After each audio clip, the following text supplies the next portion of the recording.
Stadiums, past, present, and future. Stadiums are among the oldest forms of urban architecture.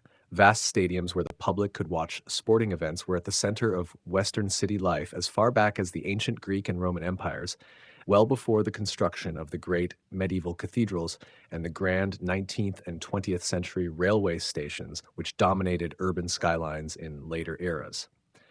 Today, however, stadiums are regarded with growing skepticism. Construction costs can soar above £1 billion, and stadiums finished for major events such as the Olympic Games or the FIFA World Cup have notably fallen into disuse and disrepair. But this need not be the case. History shows that stadiums can drive urban development and adapt to the culture of every age. Even today, architects and planners are finding new ways to adapt the monofunctional sports arenas, which became emblematic of modernization during the 20th century. The amphitheater of Arles in southwest France, with a capacity of 25,000 spectators, is perhaps the best example of just how versatile stadiums can be.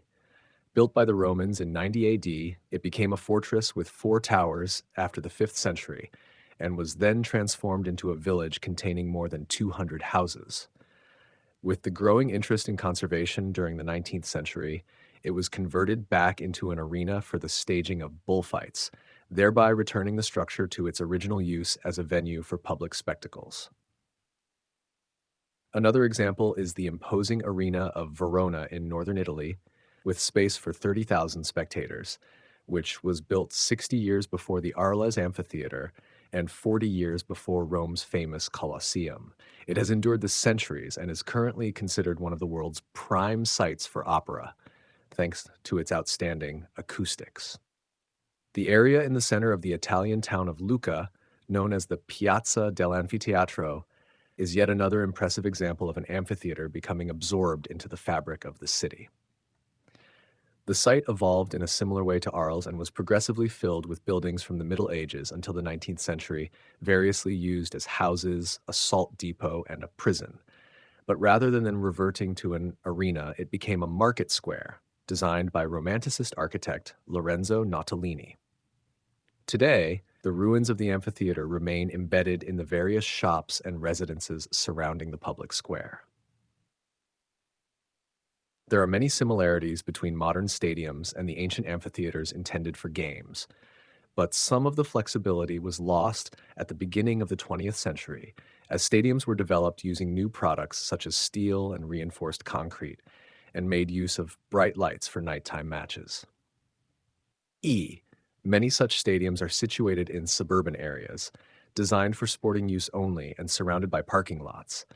These factors mean that they may not be as accessible to the general public, require more energy to run, and contribute to urban heat. But many of today's most innovative architects see scope for the stadium to help improve the city.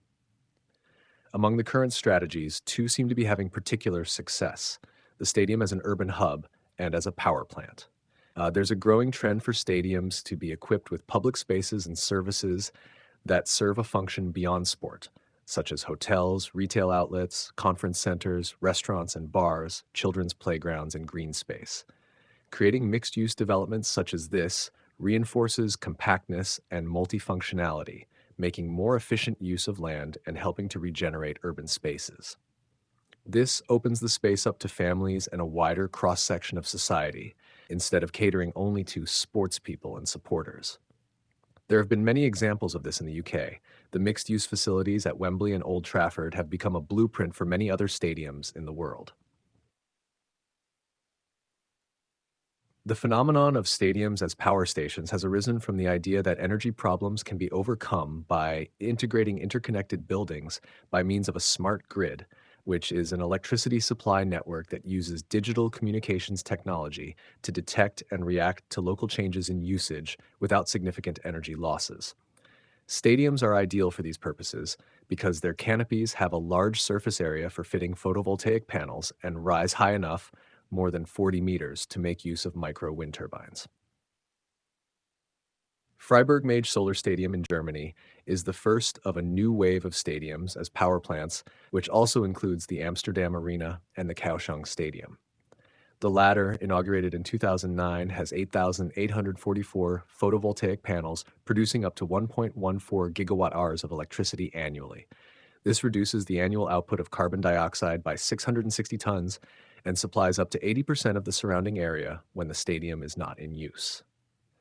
This is proof that a stadium can serve its city and have a decidedly positive impact in terms of reduction of CO2 emissions. Sporting arenas have always been central to the life and culture of cities.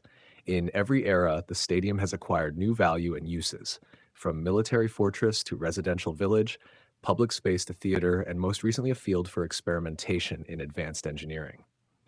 The stadium of today now brings together multiple functions, thus helping cities to create a sustainable future. Amphitheater, especially in Greek and Roman architecture, an open circular or oval building with a central space surrounded by tiers of seats for spectators for the presentation of dramatic or sporting events.